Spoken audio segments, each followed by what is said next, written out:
Geno Smith says he feels like he's 21 years old. Geno Smith says he's taking command of the team in year 2 as a starter. And Geno Smith, I feel like, has one of the best redemption arc stories in the history of the NFL, especially if he has a good season this season. But it brings me to the idea that the Seattle Seahawks must be really smart. They let go of Russell Wilson, your franchise quarterback, your Super Bowl winning quarterback, knowing that the guy behind him is Geno Smith, a guy who got punched by a teammate, a guy who got let go from the Giants, the Chargers, the Jets, has been ridiculed in New York, has been seen as a failure in his career, who dropped in the draft, all these things. They brought him because they knew. They gave him a chance because they knew when everybody else thought he sucked now.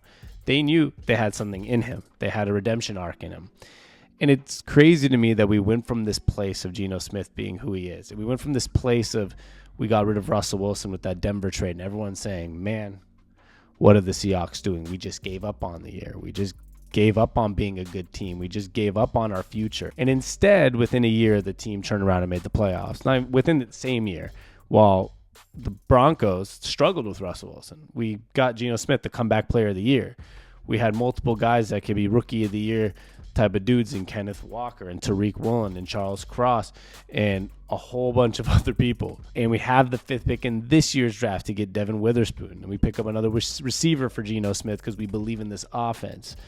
It's crazy how much they knew and believed. And they're proving that they actually still believe.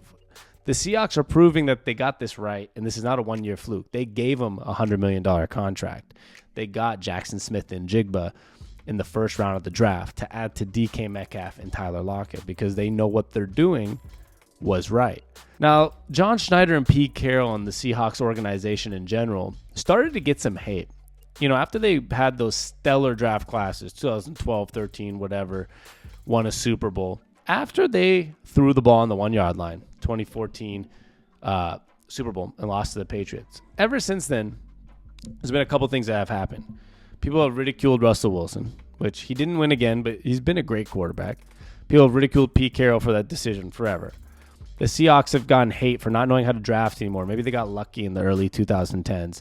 They don't know how to build something after Russell Wilson or after that early time with Russell Wilson when he wasn't paid. And then the last 2 years, they went ahead and had their first losing season in, was it 10, 15 years almost? I mean, first losing season since 2012-ish, so 10 years.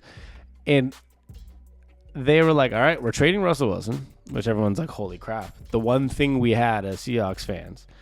They trade him. They bring in Geno Smith. They become a playoff team. They have a winning record. They still get their picks from that trade.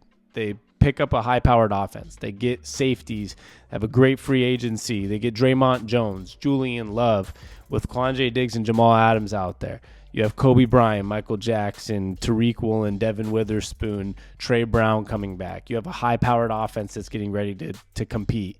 You did all this through the draft, through some trades, through smart moves. John Schneider and Pete Carroll are finally back to that 2011, 12, 13, whatever it was, where they're going to get the respect they deserve, and people are going to be like, my goodness, this could be the smartest organization in football. And I find this extremely interesting for one reason and one reason only. And after this, I'm going to wrap up. So before I tell you that one reason, I need you to hit the like button and subscribe. Today's a quicker video. You see I'm not my usual setup, visiting fiance in Houston for her cousin's wedding. So that's how I have this set up. But like and subscribe, share with a friend, help the algorithm. There's one thing that I find extremely interesting, which is the other coach and system that I feel like has been just as good as the Seahawks in recent years is the New England Patriots and Bill Belichick and their whole system going on over there. You do have the Steelers as well with Mike Tomlin and all of them, but they, I feel like they've been a little less relevant because Ben Roethlisberger was getting on the old side. There was all the Antonio Brown crap, Le'Veon Bell crap, and they haven't won a Super Bowl in the last 5-6 years. But they're just as consistent, so I don't mean in the wrong way. But Bill Belichick had his Tom Brady in his winning seasons.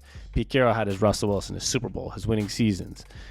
Since each team has let go of their quarterbacks, I feel like Bill Belichick has declined as a coach. I don't mean the wrong way. He's probably the best coach ever. I mean declined as in the respect for him's kind of lessened. They haven't been as impressive. They haven't showed the ability to do it without Tom Brady. It took one season of Pete Carroll and John Schneider and this Seahawks organization to prove they do it without Russell Wilson.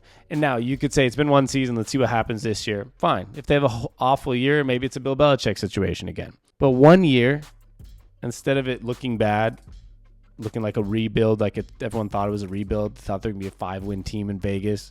Instead, it became a team that had a winning record, made it to the playoffs, signed their perennial backup quarterback, the quarterback who's been left off of multiple teams, the bust, the guy no one wanted in Geno Smith, got his $100 million contract. They picked up free agents. They got things in the draft that made this team a high-powered offense and defense. They brought back Bobby Wagner. There's so much good going on. In one season, they proved themselves. In season 2, they're looking to make an even bigger splash. They're looking to go further in the playoffs, of course.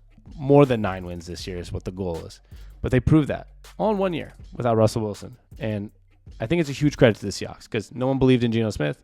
No one believed in letting go of Russell Wilson. And this is no Russell Wilson hate because he is probably still going to be good. Now that Sean Payton, a good coaching staff, I believe in Russell Wilson, still has time left as a good quarterback. But all that happened. Everyone thought the Seahawks were dumb, got fleeced. They would have to watch Geno Smith at quarterback or Drew Lock. Pete Carroll's old, retire, he's 70. All that's not true anymore. Geno Smith, Pete Carroll, John Schneider proved everyone wrong, and now the Seahawks are a contender. And you heard me. Yes, they're a contender. Either this year or next. They're going to be a real contender, and it's something we should be proud of as Seahawks fans and proud of Geno Smith, Pete Carroll, and the whole organization. I love y'all. We'll be back soon. Peace.